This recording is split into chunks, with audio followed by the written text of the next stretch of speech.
Ocean Pines is a vibrant residential community nestled on Maryland's eastern shore.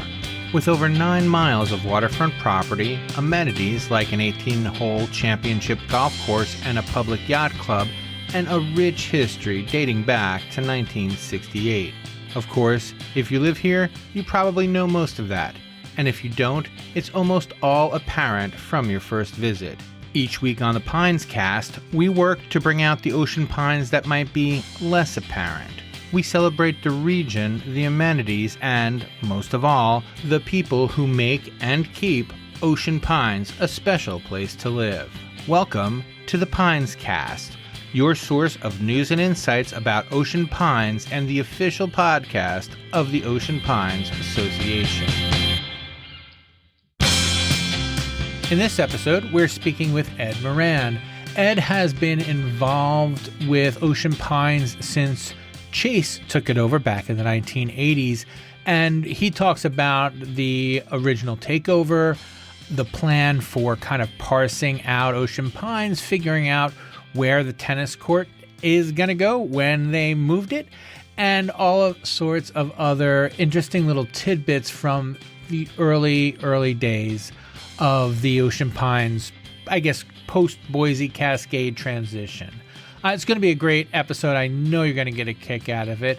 And Ed is just, as interesting as you expect him to be. So without dragging this out any longer, here's Ed Moran.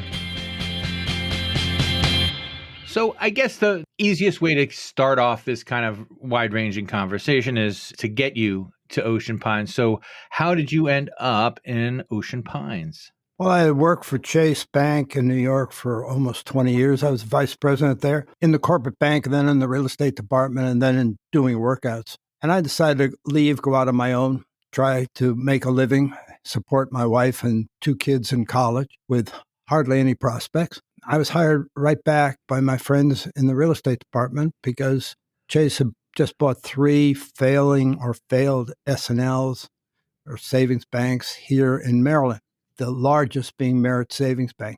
So I left the bank in August of 85, and I was here in basically November 1st, 1985. At that time, I was responsible for Ocean Pines, which consisted of 800 acres, most of it raw land, Heron Harbor over in Ocean City, Kings Grant, right on the Ocean City, Delaware border, and Montego Bay, which was a pretty high-styled trailer park is a terrible thing to call it, but, house on wheels kind of thing. Modular home. Oh, thank you very much. I appreciate that. Having only been in real estate for 20, 30 years, sometimes I lose the vernacular. You forget the euphemisms is the problem or the solution. Right. Yeah. Actually, it was a very upscale development. Anyway, soon after I got here, I called for help back to my friends in both Baltimore and back in New York City, pretty much all of whom I had worked with over the years, and told them this is too much. I got too much on my plate. So they sent 1 or 2 people from Chase to help on some of the stuff in Ocean City, and I pretty much then turned all of my energy to Ocean Pines. What was the plan for Ocean Pines? You were looking for someone to develop it? Was that kind of where you were? When I walked in here, I have to tell you, no one really had a plan. Chase Real Estate had gone through some terrible times in the 70s. The Chase REIT had financed a couple of those high-rise condo buildings over in Ocean City and lost a ton of money. So we were not unfamiliar with taking back property. But Right. this one had so many variables and aspects to it. A water and sewer company. I have to tell you that Chase doesn't and has never been in the business of wanting to own a water and sewer company. And 800 acres of raw land and tennis courts and swimming pools and lakes. So when I first came here, it was just to start to survey the territory, literally, try to figure out what was here and trying to find the handle. One of the first people I talked to was Jim Barrett, who was the the big Chevrolet dealer here, Yeah. and was also a member of the county commissioners. He was a county commissioner. And so he invited me to dinner, and over a nice steak dinner, he suggested that MMU, as it was called then, Maryland Marine Utilities, was in such terrible shape. How could the Chase Bank ever want anything to do with it? And the best thing to do would be to give it to the county. And so he pitched me pretty hard and strong on that. And I thought, well, maybe there's an opportunity here not to give it to the county, because if the county wanted it, there's got to be some value here. Right. And I went back to Chase and I said, look, one of my first thoughts is this water and sewer company, the sewer part of it is maxed out. There have not been any building permits issued in quite a while. It turned out there was a backlog of about 131 requests for building permits. And I said, Chase owns 800 acres of land. Much of it is developable single family or multifamily land. It also has no value without water and sewer. Right. And I had gotten to know the local people in the management company of MMU, which was situated on a double wide out in the Manklin Meadows area. They told me that the previous owners had commissioned plans for the doubling in size of the sewer plant, but never paid for it. And so there was an engineering firm in Baltimore that had those plans. So I went back to Chase and I said, look, this is a no-brainer. It's going to cost about $160,000 to get those plans, and then we have to start to double the capacity. So they went for it, and we started that process. At the same time, I determined, again, because of the management company, that many of the pumping stations were failing, and in order to pump the effluent, the pumps used water, and the water also went to the sewage plant and was counted as the total effluent that the plant handled. So gradually, again, with Chase's help and money, we started changing those over to oil-driven pumps, upgrading that system, and convinced the county and the state to let us start issuing some building permits. The idea being that by the time you were done with the sewage systems, the houses would be done being built, and then bing, bang, boom, you connect. Actually, you've got a much more optimistic view of this. By changing over to the water-driven pumps, it reduced the amount of effluent, and so you could issue a permit for I think it was 300 gallons a day that was projected to flow from any particular house. There was space in the sewage treatment plant for new building up to a point. And I think we probably issued maybe about 30 or 40 or maybe more than those as an interim basis while the plant was expanding. It took a number of years to finally finish that plant. And also at that point, we had these tanks outside of the homes. A tank would usually service probably 2 homes. They were failing at an alarming rate. And so I had the county health commissioner all over my tail. We made the newspaper on a pretty regular basis. And the health commissioner, I know, was incentivized by the county commissioners to make my life as difficult as possible and get it all in the newspapers about the effluent flowing in the streets and Lord knows where it's coming from. And so we started replacing those tanks, holding tanks. We had to. And I think by the time we finished, we had replaced over 150 of them. That process, I know, continues to today because those tanks are in the ground and they deteriorate over time. And where were you living at the time? Chase owned 3 houses by having foreclosed on everything that Merritt had. And I lived in a Chase house, a little 1-bedroom. I think it was a 1-bedroom over in Brandywine. Vacant lots on both sides. Now, I drove by it just the other day to take a look at it, and one of Marty Clark's Caliban houses sitting right next door. Yeah, so the modern era has come to Brandywine, that's for sure. Yeah, I lived there. It was the dark ages, literally. There's still no traffic, not traffic lights. There's still no street lights. But then there were no houses either. So it was darkness. Coming and going to that house at night. Well, I guess now as a as good a time as any. Can you remember any stories about having trouble finding your way home, even though you knew where your house was? Before or after having a couple of beers over figures, That's between you and your lawyer. I got to really enjoy Ocean City and friends I made. I'm not saying that I ever came home driving under the influence. That's not the case, but it leads to the kinds of stories where I would say after the third or fourth time, look, I was a navigator in the Air Force. So Right. I'm supposed to be able to find my way. My wife will tell you that must work only in the air, because on the ground, I tend to confuse north and south. Well, you take a map of Ocean Pines and just lay it out, and all those little streets. People would tell me there's a problem over in this particular area, this particular street, generally an overflow of some sort, and why don't you go over and take a look at what we're trying to do just generally to repair that piece of infrastructure? More often than not, I would wander up and down and around and through these cul-de-sacs. And that was in the daytime. At night, this was a puzzle I never could. To this day, and I've had a house here, I don't know, for 20, 30, or maybe 30 years, close to it, and I still get lost. I confess, I still get lost. When did you buy your own house? What happened that you were like, okay, I'm staying here now for good and forever? Well, I came here in November of 85. I worked here pretty much full time until the early 90s.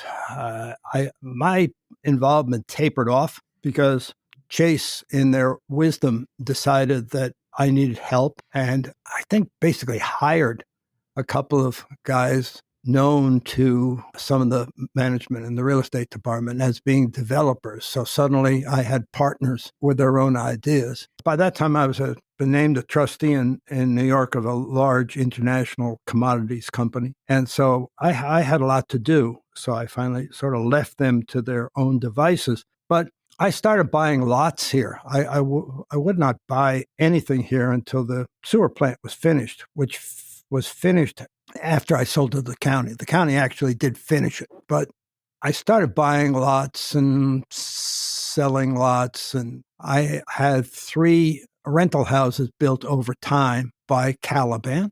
Very nice houses. The tenants weren't always equal to the nicety of the house, and over time I sold them. I had bought a condo over on the beach on a side street, and decided that it was time to build a house on a lot that I had bought and then try to sell unsuccessfully over on the south side. We built that house. I have 2 daughters. One's family lives in the Atlanta area and the other one lived in the Milwaukee area. So every summer we would have everybody here in the summertime and enjoy Ocean City's beaches and cool. rides. And it was big enough that everybody pretty much spent the whole summer. We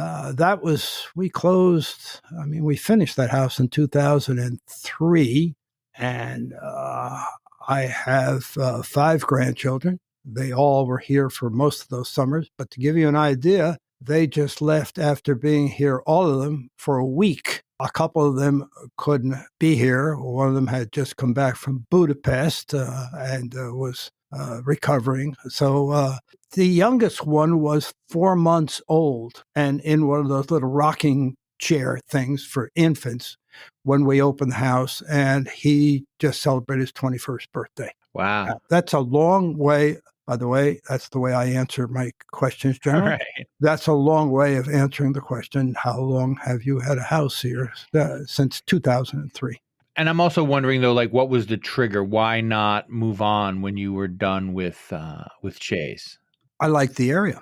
I liked the people. I had made a lot of friends here. I worked very closely with the county commissioners and with successive boards of Ocean Pines, most of whom I got along with, some of whom I never got along with. I made a lot of friends among the realtors around here, and I just liked the area. My kids liked the area when they would come visit us at the condo we had for a year or two. And so it just seemed sort of natural. We lived in Montclair. It's a 4-hour drive, given the vagaries of traffic. It's a 4-hour drive. And so it's a 4-hour drive today. I imagine in the 80s, I'm from New Jersey. I imagine in the 80s, it was probably closer to 6, no? Yeah. All of Route 1 had not been finished at that time.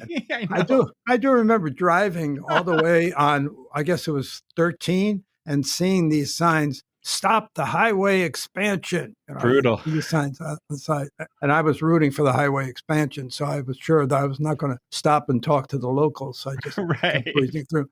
There was one time I was coming back from here, and I've been here for half a week, I guess. And I was driving back to my house on Thanksgiving Eve. And, everybody travels on Thanksgiving, no matter what your religion. Right. And it rained. It was a heavy rain. And it took me 8 hours to get from here to Montclair, New Jersey. Yes. So because also there were stretches, and I've been making that. I got here from Jersey in '93 when it was, Route 1 was only a little bit done, but it was also like pitch black for a lot of that, and pitch black country road, not pitch black highway road. Oh, yeah. And you prayed that the car made it. Yeah. Sometimes it's interesting. Yeah. Hey there, listeners.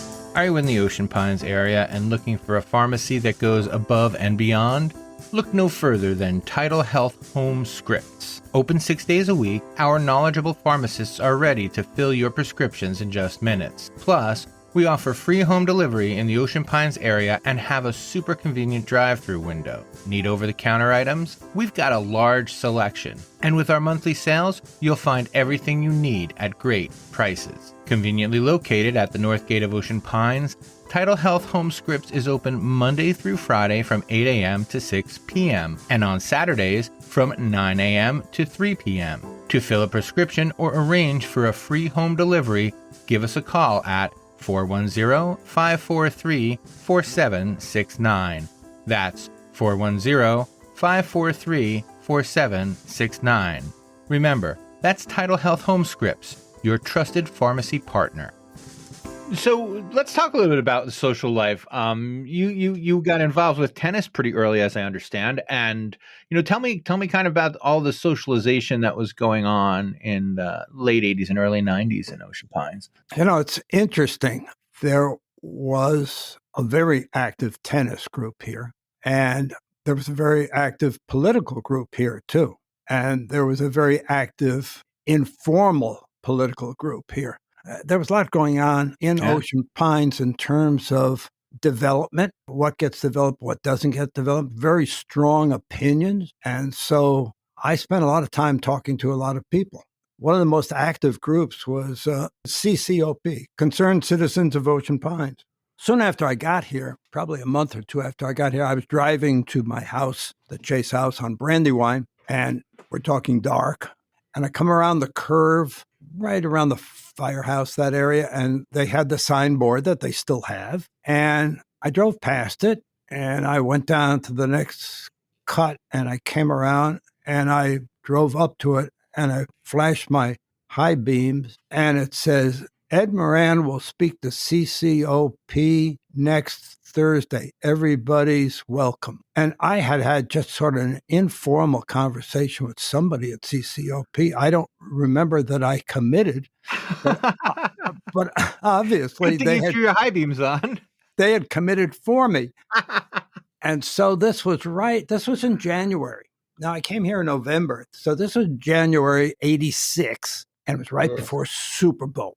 And so I met with close to 100 people and went through the whole thing as to why we're here, what our plans were, what we were trying to do. MMU, it's a terrible mess. I understand that. One helpful fellow suggested that Chase sell all of its holdings in Ocean Pines, all of its land, whatever else, and take the proceeds and fix the water and sewer plant and then leave. I told them that the stockholders of Chase would not be happy with that particular solution. I'm sure it thrilled him. Next question. We had some interesting conversations, and it was back and forth. It was in preparing for our little inquest today, a podcast. I went through my old files, and there was a write-up about that. And I was described at that time as having a Bob Newhart type of demeanor. So I took that as a compliment. Yeah, dry and acerbic. That's fine. Yes. And finally, as we wrapped up, I told them I was going back to New Jersey for the weekend. I hope that everybody had a fine weekend. It was Super Bowl weekend. And I hope that they had TV reception this Super Bowl because they hadn't had it the previous Super Bowl. That was a bit of a dig at Chop Tank and at the fact that I did not represent the only amenity utility around here that was in deep trouble because the underground cable system for Chop Tank, the high-powered cable system, ran along Route 90 and had heavy water incursion and would short out on a very regular basis. One of the things that I worked out is negotiated with Chop Tank and gave them a strip of land that Chase owned, basically along Route 90, to put their cable above ground and solve that particular problem. There you go. Yeah. Chase was very helpful and generous in trying to resolve a number of the problems that it inherited when it took over Merit and everything that was embodied in Merit. Turned out that when I was trying to sell MMU to the county, we're negotiating back and forth, they discovered that, Boise Cascade was the group that put this together, this whole plan unit development, and then sold it to a company called Transcontinental Development. And they got all their financing for the purchase from Merit Savings and just couldn't support it and basically gave it back or had it foreclosed upon. But they retained a preferred stock interest in the utility, MMU. And so when it came time to finally sell it to the county, I had to go to California and sit down with those folks and negotiate a quiet settlement. And so they essentially signed it over, their interest over to Chase. I believe, as I said, I had a quiet conversation with them, and it sort of went like this. Let me tell you just how bad MMU is. Let me talk to you about the overflowing holding tanks, the lack of building permits, and the number of threatened lawsuits. And let me tell you that if this all happens, you're going to be right in the middle of it. Right. And basically they said, where's the pen? And they signed it over. Excellent. Before we are kind of running up against it, so I do want to get your story about the tennis courts. And then, of course, we're going to have you back on after a while and get some more of these stories from you. I told you, the name of my book is But I Digress. So yes, you were fair warned. Oh, yes. No. I don't blame me. You gotta blame that sun. It's going to go around the world whether we want it to or not. The tennis courts. Now, the tennis courts were originally located, actually, there were two sets of them. Let's not talk about the tennis court, the hard courts that were out on 589. That's an entirely different story. But let's talk about the tennis courts that were on a strip of land across the little inlet from the yacht club. The tennis courts had an absolutely beautiful view of the yacht club and the water. And I determined, with the help of my landscape architect, Larry Whitlock, that there was a higher and better use for that property. And so as part of the turnover agreement, which we haven't gotten into, and that's an hour by itself, as part of the turnover agreement, that we would swap. And so Chase got that land and in return built 10 hard true and I think 2 concrete tennis courts and moved a section of the actual hut or a building from the former location over to where it is now and expanded it to what it is now. That was part of the agreement, and we all estimated the cost of that was going to be, I don't know, maybe $175,000. Turned out to be over $250,000 because, like a lot of the land around here, has a very high water table. And so there was a lot of pumping of water to even be able to lay the foundation for a couple of those courts. So it's a very expensive proposition. So that's how the tennis courts end up where they are now. Now, I will not take any credit at all for how it has expanded since then. And kudos to the Ocean Pines organization for having met the need and built out that tennis center the way it is now. That is very cool. And we are kind of, as I said, we're running out of our allotted time, but I would love to have you back before too long. And is there one more story that you wish you would have the opportunity to tell, like one more bite at the apple? Because I want to make sure that, you get as many of your stories in as possible. Is there something you wanted to tell and we just didn't get to it? If there's one last story, I think we have time for it. It would have to be part and parcel of the negotiation and sale of MMU to the county, and how it started with Jim Barrett, and eventually Jim Barrett and Paul Ewell, another council member, getting me off in a corner and negotiating with me and coming to an agreement and hauling me before the commissioners and having laid out the whole thing, and then having Ed Hammond, the lawyer, the attorney for the commissioners, ask me some rather simple probing questions, which I answered, and then turned around to the two of them and said, do us a favor, next time you try to negotiate with this city slicker, have one of us sit along with you, because he's going to pick your pocket 9 out of 10 times. That is fantastic. Yeah. Well, thank you so much for your time and for your stories, and we look forward to talking to you again soon. Fine. Give me a call anytime. The Pines Cast is an Ocean Pines Association production. It was written and edited by me, Tony Russo, executive producer, Josh Davis. Please subscribe wherever you are listening now, or follow if you're on Apple. If you like the show, please tell someone else, because that is the best way to get the word out. I like to remind you every week that we would love to have some feedback. If you want to email me and keep this conversation going, that would be awesome. You can reach me at bytonyrusso@gmail.com. That is bytonyrusso@gmail.com. Of course, we would love to have your ratings and reviews on the app of your choice, but mostly we just want you to listen to the show. We want you to like the show, and we would very much like it if you told other people about it. You can also send along comments or questions that we will address in future shows as is possible and appropriate. And that is all for this week on the Pines Cast.